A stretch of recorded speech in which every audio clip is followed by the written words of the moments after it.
ராம ராம ராம ராம ராம ராம ராம ராம ராம ராம ராம ராம ராம ராம ராம ராம ராம. அப்புறம் எத்தனை காக்கா மிச்சம் இருக்கும்? அதுபோல தான் நம்ம சேர்ந்த பந்துக்கள் அத்தனை பேரும். காக்காக்கு கல்லை விட்டு எறிஞ்சா ஓடுற மாதிரி கஷ்டம் வந்தால் ஓடிவிடுவா. இல்லை, சௌக்கியமாக இருக்கிற வரையில், சிரமம் இல்லாமல் இருக்கிற வரையில் தான் இல்லாத உறவெல்லாம் சொல்லிட்டு வருவான். கஷ்டம் வந்துடுத்துன்னா கூட பிறந்த தம்பி உள்பட கை விட்டுடுவான். போலீஸ் ஸ்டேஷன்லேருந்து ஃபோன் வரும், இன்னாரா உங்கள் பிரதரா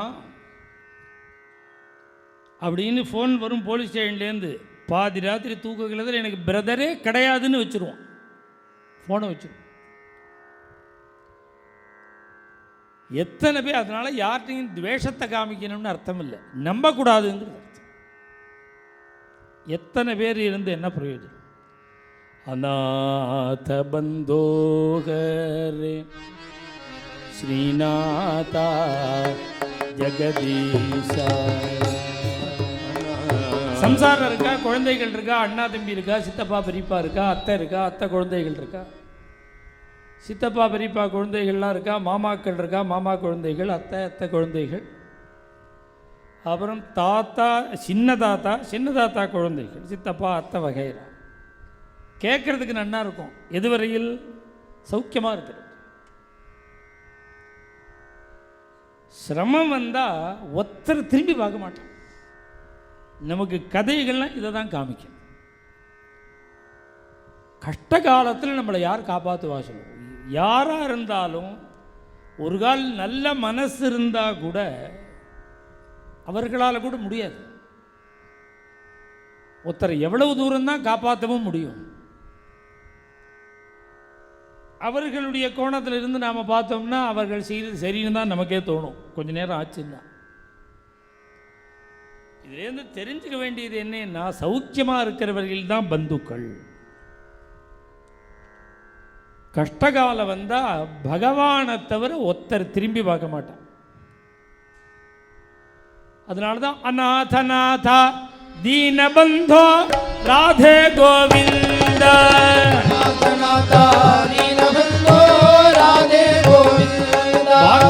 அந்த பஜனையில பாடுறாளே அநாதநாதா தீனபந்தோ, சும்மாவா பாடுறா, எல்லாம் அனுபவிச்சுப்பா.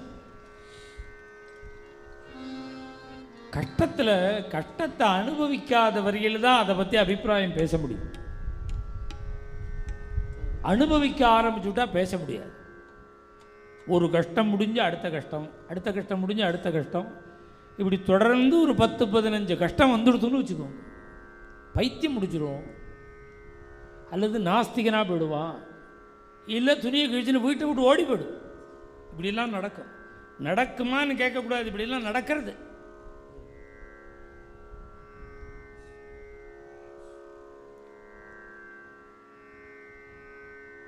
அர்த்தார்த்தி நிர்வாபணாத். ஏன் பகவானை உபாசிக்கணுங்கிறதுக்கு பராசர பட்டர் சொல்றார். உனக்கு கஷ்ட காலத்தில் உன்னை யாரா காப்பாற்றுவா? ஒரு கால் அவன் காப்பாற்றுவான் இவன் காப்பாற்றுவான்னு நீ சொன்னாலும் எந்த அளவுக்கு முடியும்? என்ன சர்வஜனா சர்வசக்தனா? அவனால் எந்த அளவுக்கு காப்பாற்ற முடியும்? இல்லை எங்கள் அண்ணா இருக்கா தம்பி இருக்கா, என்ன பண்ண முடியும்? அண்ணா தம்பியால் கஷ்டம் வந்தது. கஷ்ட காலத்தில் எல்லாரும் கைவிட்ட நேரத்தில் காப்பாற்றுறவன் பகவான். அர்த்தார்த்தி நிர்வாபணாத். இதை யார்கிட்டேருந்து நாம் தெரிஞ்சுக்கிறோம்? கரிராட்டி எல்லாருக்கும் தெரிஞ்ச கதை தான் கஜேந்திரன் கதை. கஜேந்திரன் கதையில் நாம் தெரிஞ்சுக்க வேண்டிய விஷயம் என்ன? நம்மளை மாதிரி தான் ஒரு அம்மா என்ன பண்ணா, புள்ள மெட்ராஸில் பெரிய போஸ்டில் இருக்கார்.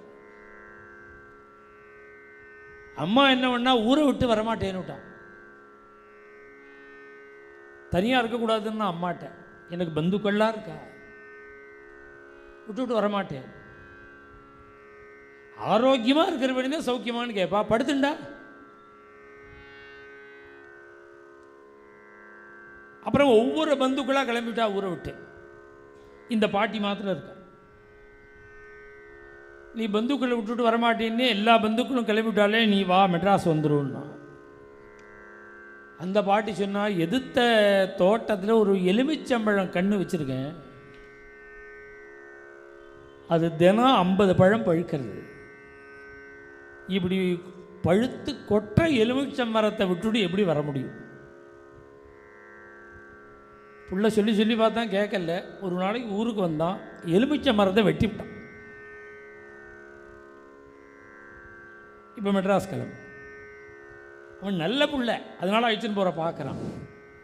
துஷ்டனாக இருந்தால் நீ இப்படியே கிடையான்னு சொல்லிட்டு போயிடுவான். இந்த அம்மா சொல்கிறா, இது நடந்த விஷயத்தை சொல்கிறேன் நான். மன்னார்குடி பக்கத்தில் தான் அந்த அம்மாவோட ஊர். நான் பந்துக்களெல்லாம் விட்டுட்டு வரமாட்டேன்னு சொன்னால் எல்லா பந்துக்களும் இவ்வளோ விட்டுட்டு போயிட்டான். இந்த கஜேந்திரன் கதை எதை காமிக்கிறதுன்னா, நம்ம மாதிரி தான் அகம்பாவத்தோடு இருந்தானா. தனக்கு ஆள்பலம் இருக்கு, சம்சாரம் இருக்கா, குழந்தைகள், நாம் அப்படி தான் நினைக்கிறோம். கஜேந்திரன் 1000 யானைகளுக்கு தலைவன். இவன் வர அந்த வாசனை இருக்கு பாருங்க, யானைக்கு ஒரு மதஜல வாசனை. இந்த வாசனை காற்றில் வந்ததுன்னா சிங்கங்கள்லாம் பயந்துன்னு ஓடுமா. அப்படி கஜேந்திரன் 1000 யானைகள் பின்னாடி வரும். ஏகப்பட்ட மனைவிகள், ஏகப்பட்ட பேர பிள்ளைகள், பொண்கள், ஏகப்பட்ட பேரம்பேத்திகள், பெரிய குடும்பம். இவன் பாதையிலேயே போக மாட்டாங்கிற கஜேந்திர கதையில். ரோடில் போக மாட்டான். வேற எப்படி சஞ்சாரம் பண்ணுவான்? ரோடை ஏற்படுத்திண்டு போவான். எவ்வளவு பெரிய மரங்கள் இருந்தாலும் புடுங்கி எரிஞ்சு விட்டு புதுசாக ரோடை தயார் பண்ணிட்டு போவான். அப்படி இருந்த கஜேந்திரனுக்கு 1000 யானைகளுக்கும் வெயில் தாங்கல்ல, அதனால தாகம் தாங்கல். ஜலம் ஜலம் ஜலன்னு பறக்கிறான். எல்லாத்துக்கும் மாற்று கொடுத்த பகவான் தண்ணீருக்கு ஒண்டி கொடுக்கவே இல்லை. அரிசி பிடிக்காட்டா கோதுமை, கோதுமை பிடிக்காட்டா கேழ்வரகு, கேழ்வரகு பிடிக்காட்டா சோளம், எதையோ சாப்பிட்டு போகலாம். தானியம் இருக்கு. ஒன்று வேண்டாம்னா காய்கறியை சாப்பிட்டுட்டு ஜீவிக்க முடியும். ஆனால் தண்ணீர் ஜலம் இல்லாட்டா மாற்று என்ன இருக்கு? அவ்வளவு அவசியம் ஜலம். அதனாலேயே சமஸ்கிருதத்தில் தண்ணீருக்கு ஜீவனம்னு பேர். ஜீவனம்னா ஜலம். அந்த தீர்த்தத்தை தேடி அலையிறான். தாகம் தாங்கல. 1000 யானைகளும் பறக்கிறது. திடீர்னு ஒரு குளிர்ந்த காற்று அடிச்சது. அந்த காற்றில் ஒரு வாசனை, தாமரை வாசனை. அப்பதான் யோசனை பண்ணினான், தாமரை வாசனை வரணும்னா அது தாமரை குளமா இருக்கணும். ஜலமில்லாத இடத்துல தாமரை வரவே வராது. இந்த வாசனையை பிடிச்சுட்டே போவோம்னு 1000 யானைகளும் இந்த வாசனையை பிடிச்சுட்டே வந்தால் பெரிய குளம், வருணனுடைய தோட்டம், அதில் ஒரு பெரிய குளம், சரஸ். அதை பார்த்த உடனே தான் யானைகளுக்கெல்லாம் உயிரே வந்தது. அந்த கஜேந்திரன் தான் இறங்கி முதல்ல நன்னா அமிழ்ந்து குளிச்சான். இத்தனை நேரமாக பட்ட சிரமங்கள்லாம் நிவர்த்தியாச்சு. நிறையா ஜலத்தை குடித்தான். தாகம் நிவர்த்தி, சரீர சிரம நிவர்த்தி. பார்த்தான் கஜேந்திரன், இப்படி ஒரு சிக்னல் கொடுத்தா வரும், எல்லா யானைகளும் வந்து விழுந்துடும் தண்ணீரில், வரக்கூடாதுன்னு விட்டான். எல்லாத்தையும் வரிசையாக உட்காத்தி வச்சு தன்னுடைய துதிக்கையினால் தண்ணீரை எடுத்துன்னு போய் எல்லா யானையும் வாயை திறக்க சொல்லி ஊட்டினானாம். நிப்பாய என்ன விட்டா அது குடிச்சுக்கும். இவன் அதிகப்படியான காரியம். எல்லாம் குடிச்சு தாக நிவர்த்தி ஆனவுடனே திருப்பி தண்ணீர் எடுத்துன்னு வந்து இவன் குளிப்பாட்டான். சம்ஸ்னபயன், இதெல்லாம் என்ன உபச்சாரம்? இறங்கி குளின்னா எல்லாம் குளிக்க போகிறது, வேண்டிய அளவுக்கு தண்ணீர் குடினா குடிக்க போகிறது. இது ஏன் இப்படிலாம் ஸ்வீகாரம் பண்ணிட்டு கஷ்டப்படுறான்னா, இதுக்கு ஒரு எக்ஸாம்பிள் கொடுக்கணும்னு. யார் மாதிரி? யதா கிருஹி, யார் போலேன்னா நம்ம போலேங்கிறார் சுகபிரம். கிரகின்னா குடும்பத்தில் இருக்கான் பாருங்க, வீட்டு தலைவன், அவனை போல. அவனுக்கு எதுவுமே மனசாகாது. ஃபேன் சுற்றினா அணைச்சிட்டு வருவான், லைட் எரிஞ்சா அணைச்சிட்டு, காய்கறி எல்லாம் முத்தலாக வாங்கிட்டு வந்தால் திட்டுவான், ஏசி போட்டால் வைவான், வெய்ய காலத்தில் கீசரை போட்டால் வைவான். யதா கிரகி. மார்க்கெட்டுக்கு இவனே போவான், குழந்தைகள்லாம் காசை கூட கொடுத்து வாங்கி போடுறான், நல்லதாக பார்த்து வாங்க தெரியல, இவன் முகத்தில் எழுதி விட்டிருக்கோன்னு அசட்டுன்னு முத்தலெல்லாம் கொடுத்துட்றான் கடைக்காரன். நான் போனால் தான் சரியாக வருதுன்னு போகிறான். சோப்பு விலை கூட இருக்கிறதுனால இந்த குழந்தைகள்லாம் கண்ணா பின்னாலும் செலவழிக்கிறான்னு யாரும் சோப்பு எடுக்காதீங்க, நான் போடுறேன். இவனுக்கு பூஜையா புனஸ்காரமா என்ன வேலை, அதை தான் ஒழுங்காக செய்யட்டுமேங்கிற. வாஷிங் மிஷின் பக்கத்தில் உட்காந்துட்டு அவனே இந்த வவுன்ஸு டப்பா வச்சுன்னு அளந்து விட்டு எல்லா துணியும் துவைச்சி உணர்த்தி, இந்த தாத்தா இப்படி பண்ணுறாருன்னு ஆரம்பித்த உடனே 2 தடவை ட்ரெஸ் மாற்றின்றவாள்லாம் 4 தடவை மாற்றிக்கிறா. வேற ஜோலி ஒன்றும் இல்லை. ஏன் இப்படி இல்லாமல் மண்ணாடுற? பஜனை நடக்கிறது சங்கீத சபாவில் வாங்கும், கதை நடக்கிறது வாங்கணும்னா என் கதையே பெருங்கதையாக இருக்கு. நான் என் கதையை சொல்கிறேன் வாங்கும், உன் கதையை கேட்கவா டைம் இருக்கு?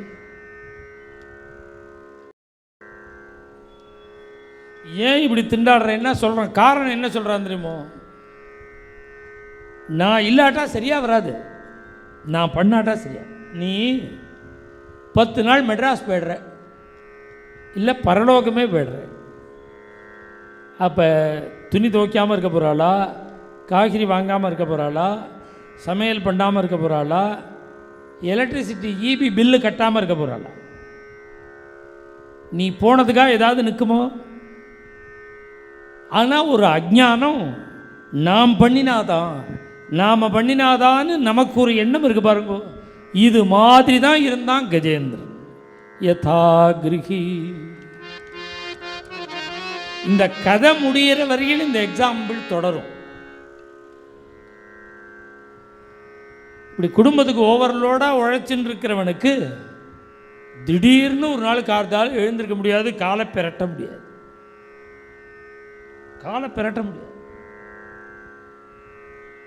உடனே ஃபோன் பறக்கும், மெசேஜ் போகும், பொண்ணு குண்டு எல்லாம் கிளம்பி வந்துடுவா. இப்படியே ஸ்மூத்தாக போயிட்டே இருக்குன்னு நினச்சின்னு இருக்கிறவனுக்கு எதிர்பார்க்காமல் ஒரு ஆபத்து வருது பாருங்க. அதுபோல் ஆபத்து வந்தது கஜேந்திரனுக்கு. இந்த குளத்தில் பூந்து அட்டகாசம் பண்ணுறானா, அந்த குளத்தில் ரொம்ப நாளாக இருக்கிற முதல்ல ஒன்று காலை பிடிச்சி எதிர்பாராமல். இப்படி தானே எல்லாரும் நினைக்கிறா. இப்படியே ஸ்மூத்தாக ஓடிவிடும் குடும்பம். ட்ரபிளை அனுபவிக்காமல் பார்க்காம இருக்கிறதுனால பாக்கியசாலிகள். ட்ரபிளை பார்த்தா தான் தெரியும். நாம் அன்னிக்கு பகவான்கிட்ட இதை தான் பிரார்த்தனை பண்ணணும். எனக்கு நான் அம்பானி மாதிரி ஆக வேண்டாம், கோடீஸ்வரனாலாம் ஆக வேண்டாம், இருக்கிற வரையில் ஆரோக்கியமாக இருந்தால் போதும். ஹாஸ்பிட்டலில் அட்மிட் ஆகாமல், சிரமம் வராமல், ஏதோ கிருஷ்ண கிருஷ்ணாங்கனும் நாராயண நாராயணாங்கனும் சிவசிவாங்கனும் ஜீவன் போகணும். எனக்கு இருக்கிற வரையில் ஆரோக்கியத்தை கொடு, இதானே வேண்டணும்.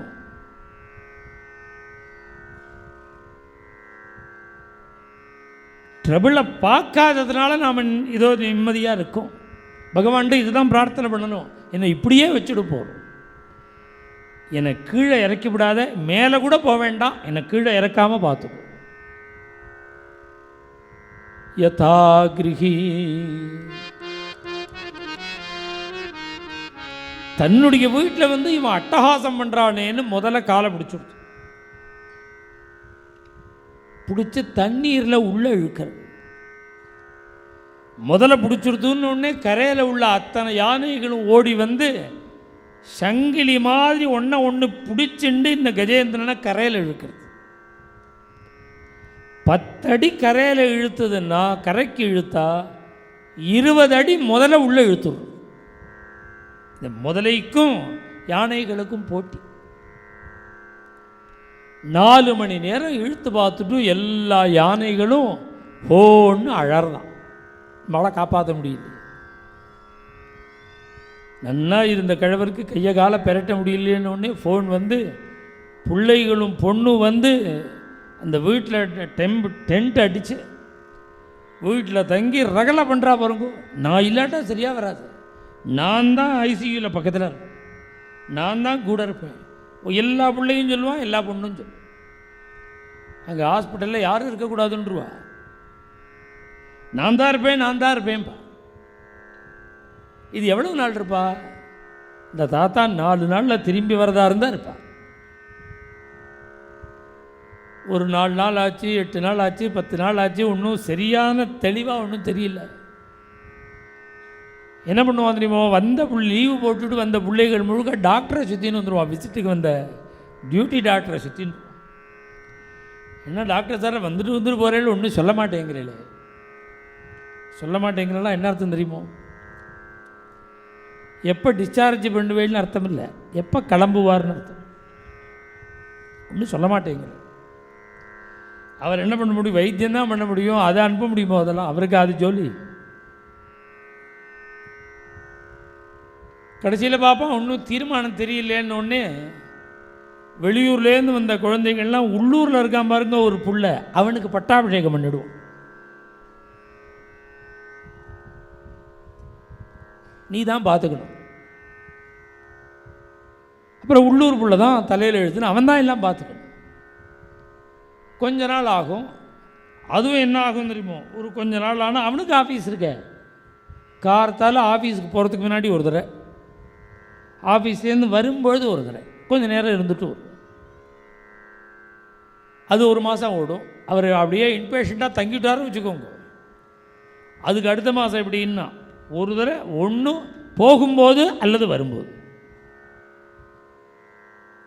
அப்புறம் வீக்லி ட்வைஸ், அப்புறம் வீக்லி ஒன்ஸ், அப்புறம் 10 நாளைக்கு ஒரு தடவை. அங்கே பார்த்துக்கிற வாழ்க்கையே பணத்தை கொடுத்து அடிக்கடி சும்மா கூப்பிடாதீங்க, ட்ரபிள்னால் உண்டி கூப்பிடுங்க. இவரை இங்கே பறக்க விட்டுவிட்டு அவன் வேலையை பார்க்க ஆரம்பிச்சிடுவான். அதுபோல் இந்த கஜேந்திரனை காப்பாற்ற முயற்சி பண்ணின யானைகள் இனி பிரயோஜனம் இல்லைன்னு பல மாதங்கள் முயற்சி பண்ணி முடியலேன்னு உடனே கொஞ்சம் கொஞ்சமாக கஜேந்திரனை விட்டு பிரிஞ்சு கஜேந்திரனையே மறந்துவிட்டு வேற ஒரு யானையை தலைவராக தேர்ந்தெடுத்துண்டு எங்கேயோ போயிடுச்சு. இந்த ஹாஸ்பிட்டலில் மாட்டி நம்ம புள்ள வரப்போகிறான்னு வாசலையே பார்க்குறான் பாருங்க. அது மாதிரி கஜேந்திரன் யானைகள்லாம் வரப்போகிறதுன்னு பார்த்துட்டே இருக்கு. இந்த கஜேந்திரன் கதை அநேகமாக எல்லாருக்கும் தெரியும். எவ்வளவு நாள் பார்த்தான் தெரியுமோ? 1000 வருஷம்.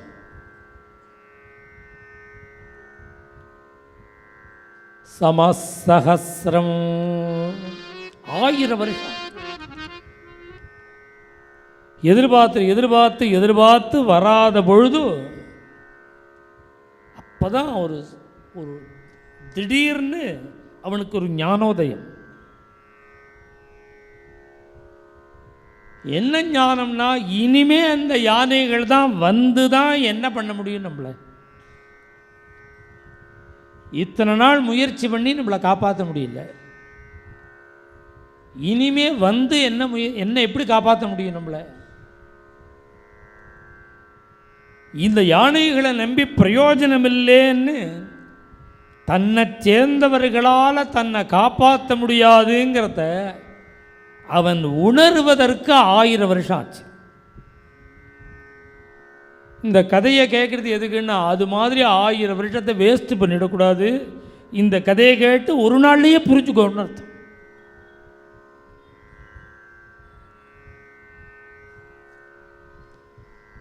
திடீர்னு தோணினது, வராத இந்த யானைகளை நினைச்ச 1000 வருஷத்தை வீணடிச்சமே, கூப்பிட்ட உடனே ஓடி வரக்கூடிய பகவானை மறந்தமே.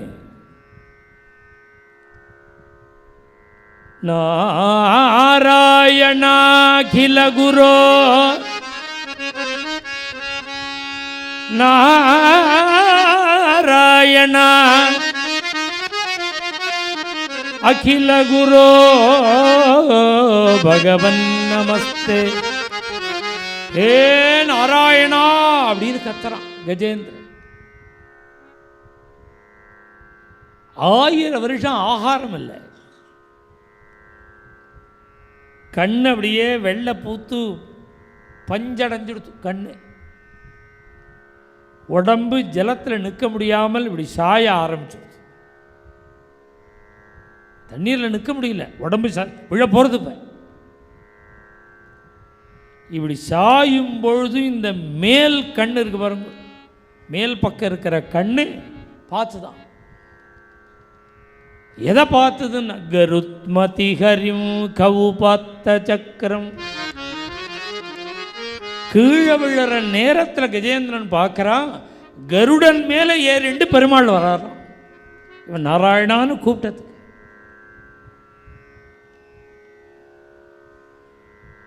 கருடாரூடனாக பெருமாள் இப்படி வரும்பொழுது, இப்படி கூப்பிட்ட உடனே ஓடி வந்தானே இந்த பரமாத்மா,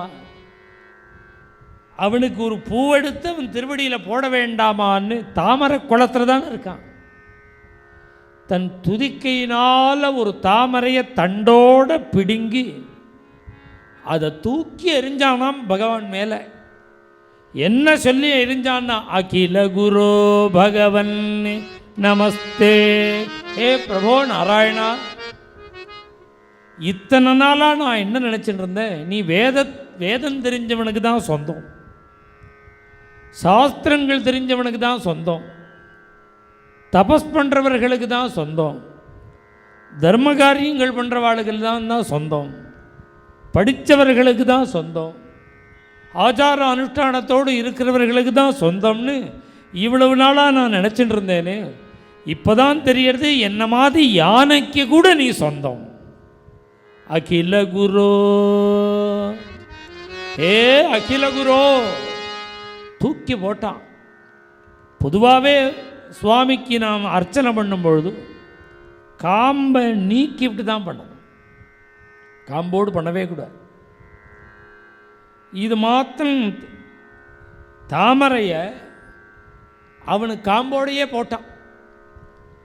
ஏன் காம்பை நீக்கலைன்னா, காம்பை நீக்கிறதுக்கு டைம் இல்லை, கீழே விழுறது உடம்பு. அதனால தண்டோட போட்டுட்டான். அந்த தண்டோட அவன் எரிஞ்ச தாமரையை தான் குருவாயூரப்பன் தன் கையில் வச்சுருக்கான். குருவாயூரப்பனுடைய கையில் பார்த்தா ஒரு தாமரை. அந்த தாமரை எப்படி இருக்கும், தண்டோடு இருக்கும்.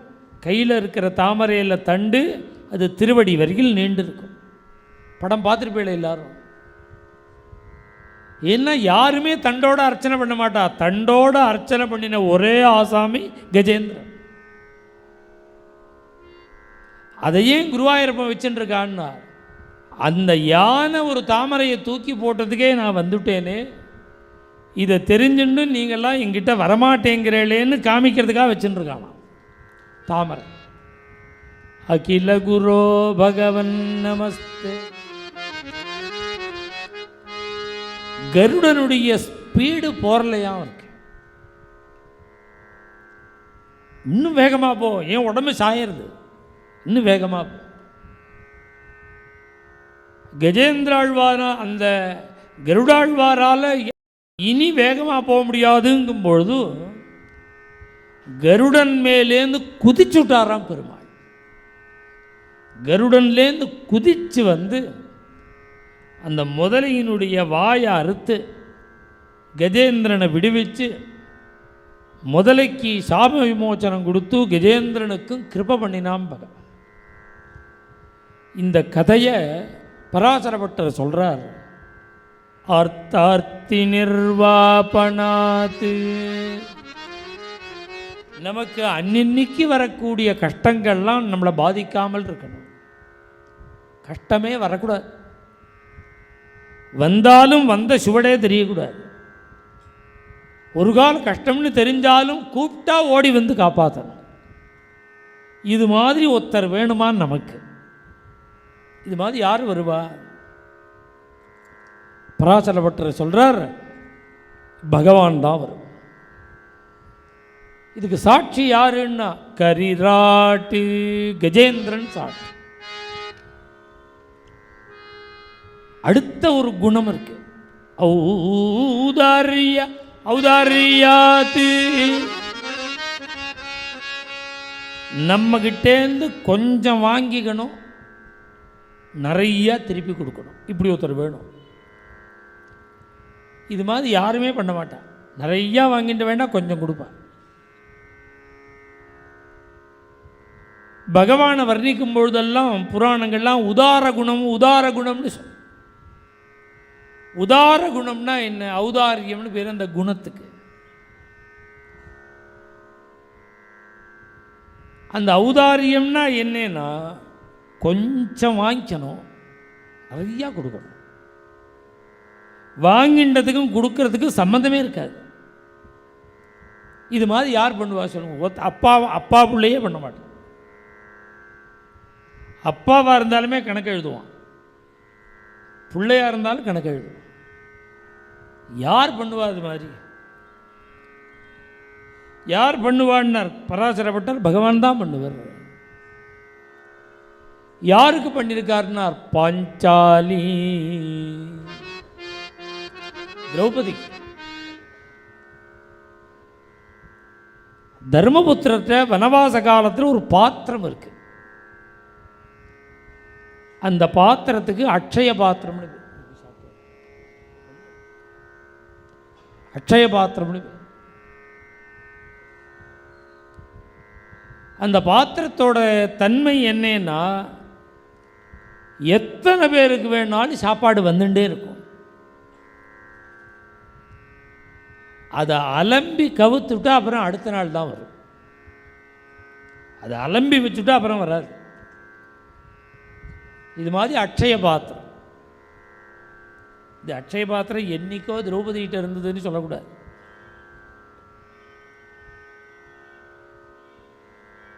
இந்த சுவாமி ஞானானந்த சுவாமி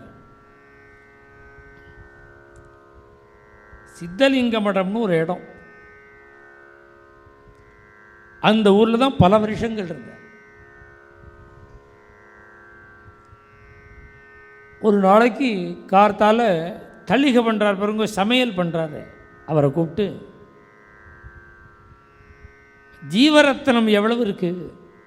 ஜீவரத்னம்னு அரிசியை சொல்லுவார் சுவாமி. அரிசிக்கு அந்த பெயர் அவர் சொல்லுவார். ஜீவரத்னம்னா அரிசி.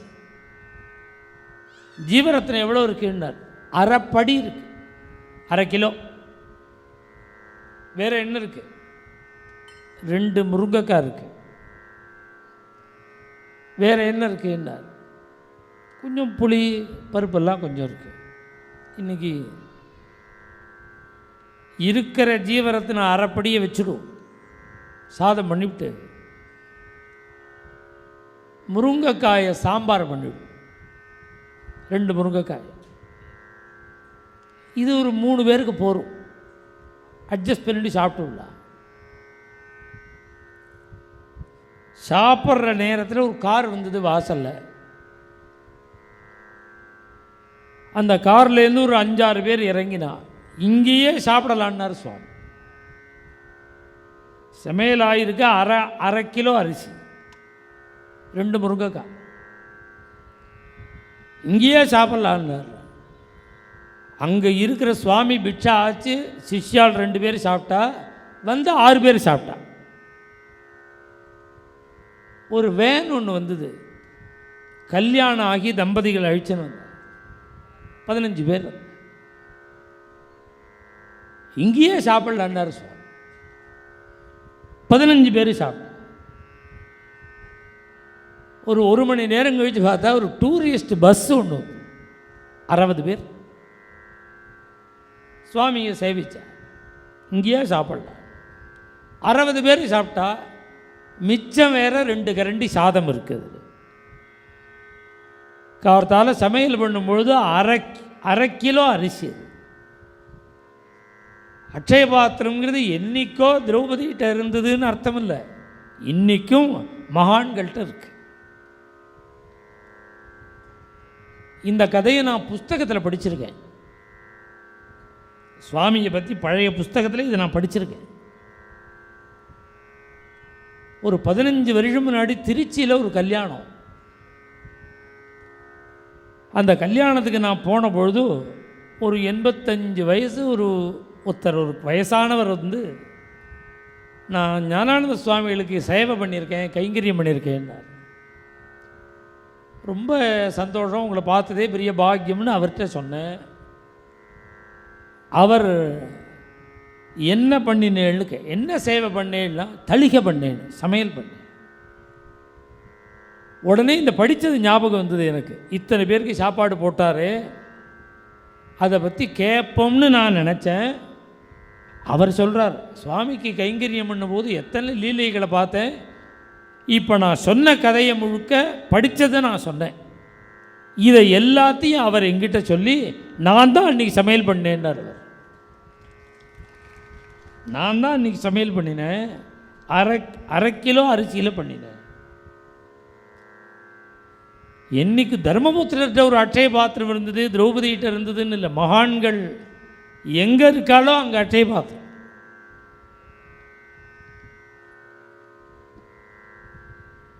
பத்தாயிரம் சிஷ்யர்களோடு துர்வாச மகர்ஷி வந்தார். தர்மபுத்திரருக்கு ஒரு வழக்கம், யார் வந்தாலும் சாப்பிடுங்க. இது எல்லாருமா சொல்கிறாரு. வெளியிலேருந்து ஒருத்தர் அழிச்சு வந்து சாப்பாடு போடுறதுங்கிறதே கிடையாது.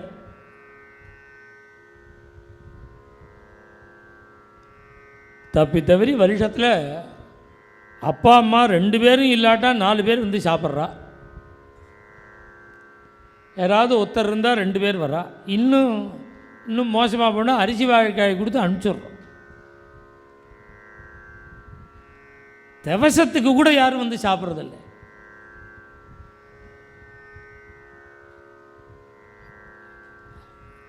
இஷ்டஜனை சக புக்தம் புக்தம்.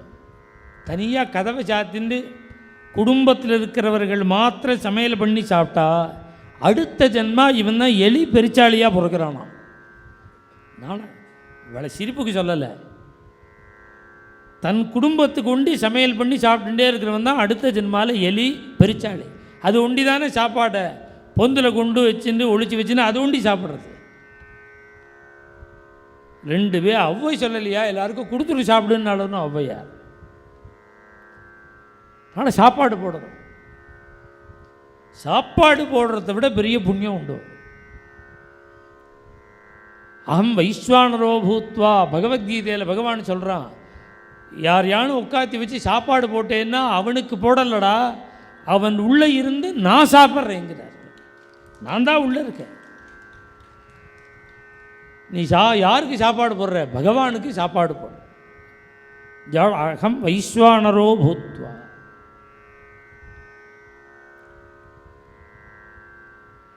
பத்தாயிரம் பேர் வரா தர்மபுத்திரி சாப்பிடுங்கிறார்.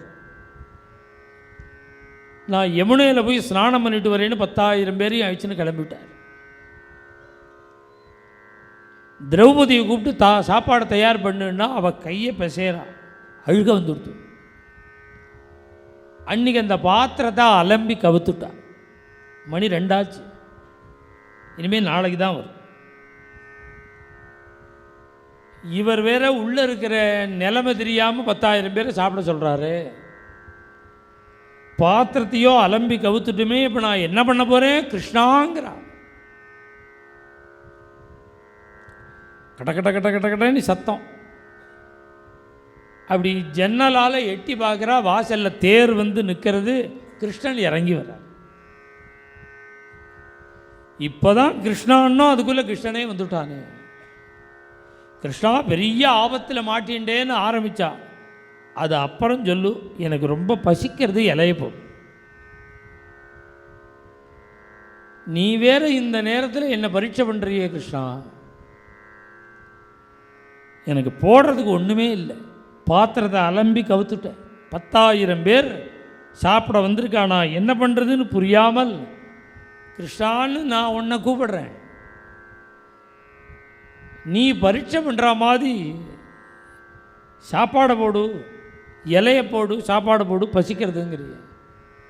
நான் பாத்திரத்தை அலம்பி கவுத்துட்டேன், இனிமேல் நாளைக்கு தானே வரும்.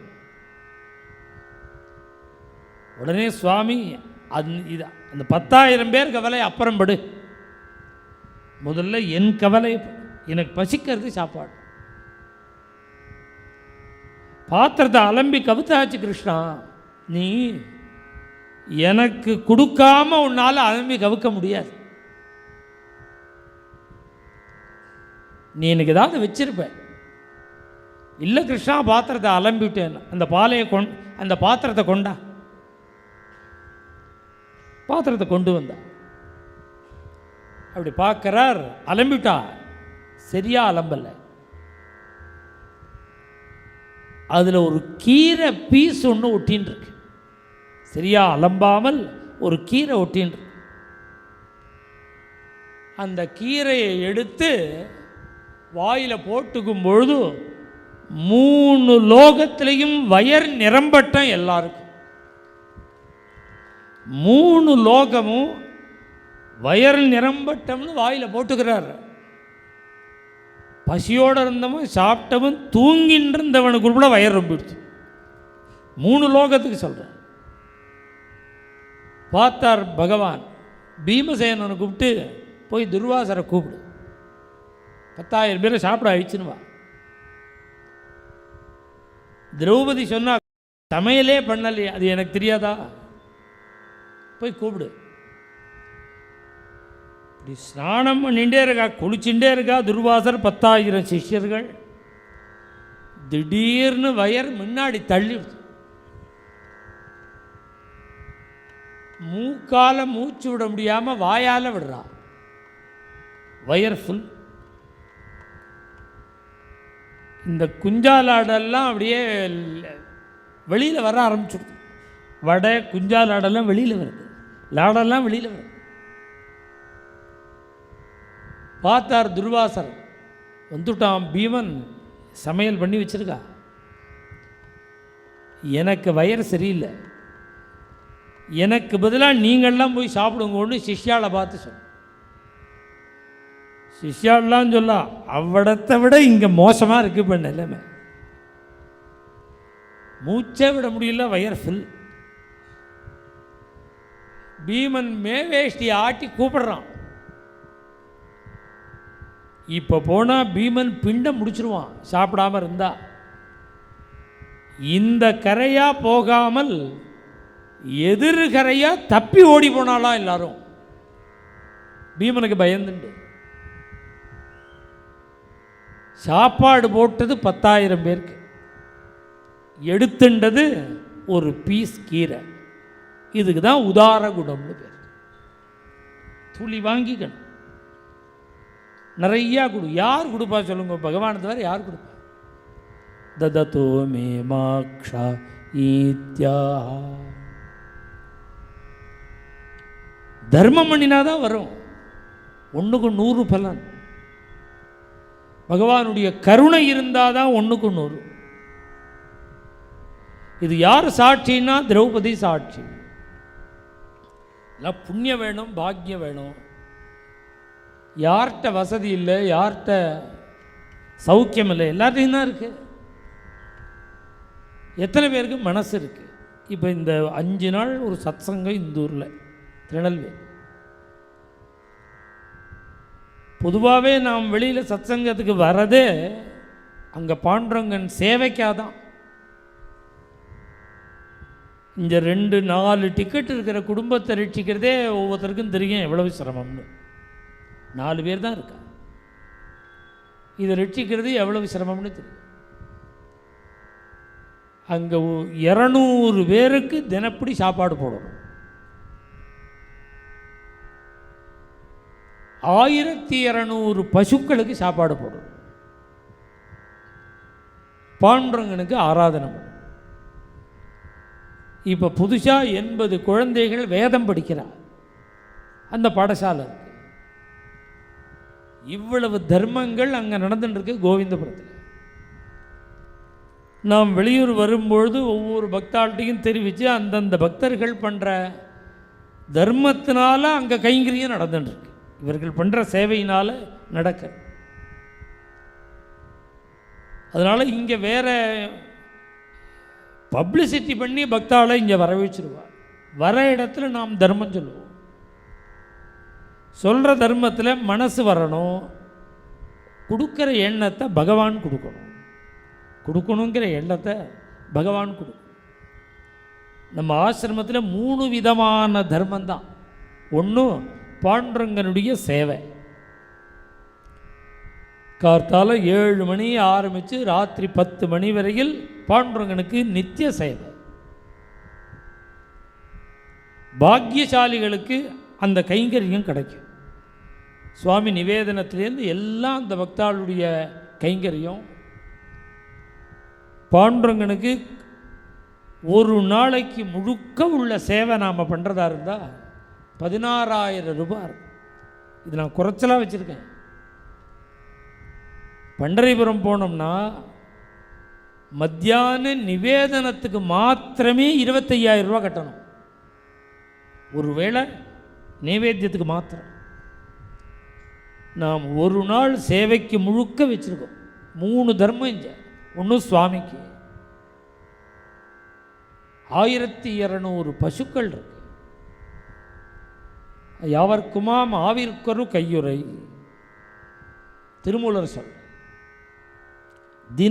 இதெல்லாம் நாம் தினசரி பண்ண வேண்டிய காரியம். தினப்படி சாப்பாட்டுக்கு முன்னாடி ஒரு புடி அரிசி எடுத்து வைக்கணும்.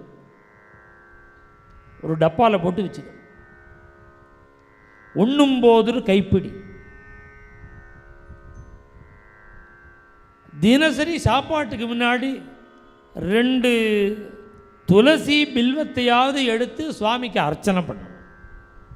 படமோ விக்கிரகமோ சிவலிங்கமோ பெருமாள் மூர்த்தியோ 2 பூவையாவது போட்டுட்டு தான் சாப்பிடணும்.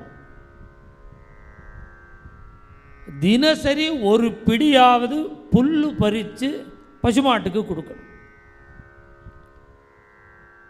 யார்கிட்ட பேசினாலும் இனிமையாக பேசணும். இந்த 4 விஷயம்தான் நாம் தினசரி பண்ண வேண்டிய காரியம்னு திருமூலர் திருமந்திரத்தில் சொல்கிறார்.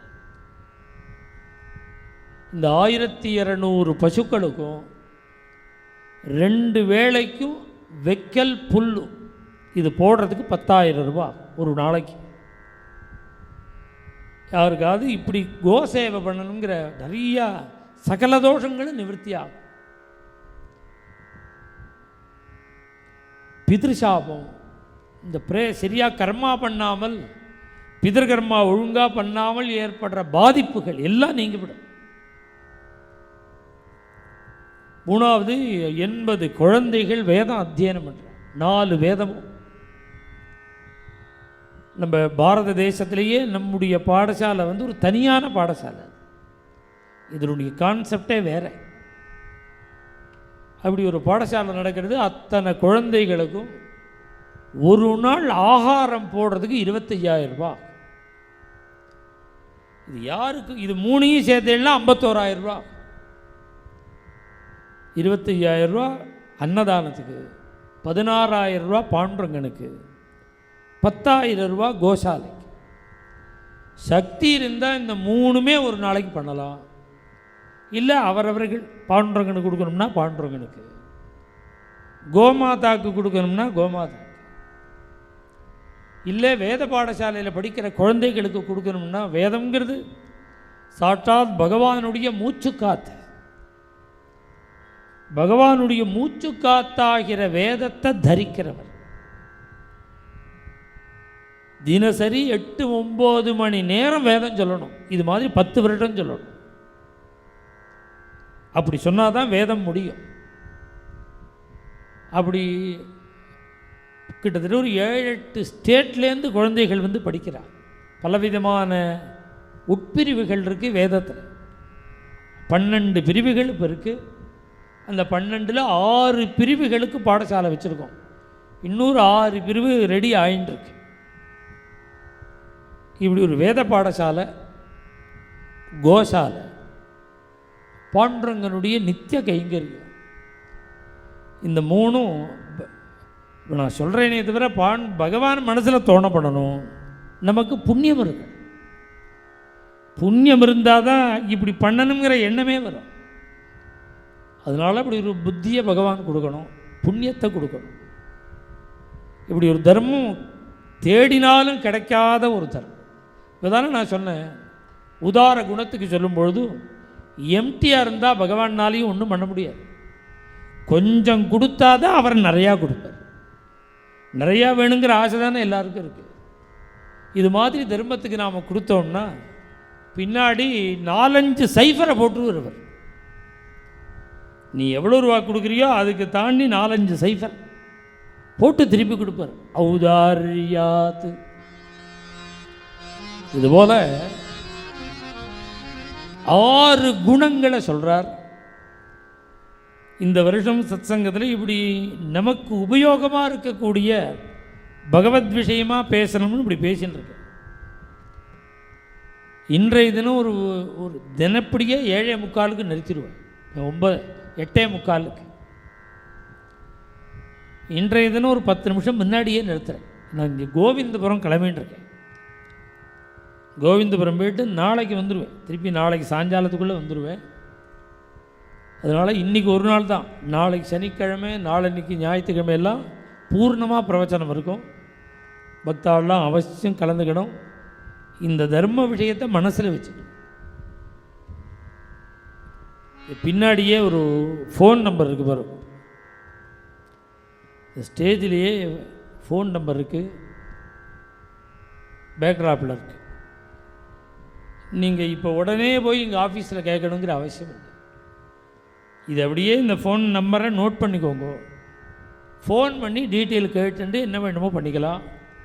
வேணும்னா இங்கே கவுண்டர்லேயும் போய் கேட்டுக்கலாம். இன்னும் 2 நாள் தான் அவகாசம். அதனால் பக்தாலாம் அவசியம் ஒரு 10,000 ரூபா பசுமாட்டுக்கோ, 16,000 ரூபா பாண்டுரங்கனுக்கோ, 25,000 ரூபா வேதம் படிக்கிற குழந்தைகளுக்கோ, யார் எந்த தர்மத்துக்கு இஷ்டம் இருக்கோ அதில் பக்தாலாம் அவசியம் கலந்துக்கணும். மங்களம் ருக்மிணி ரமணாய ஸ்ரீமதே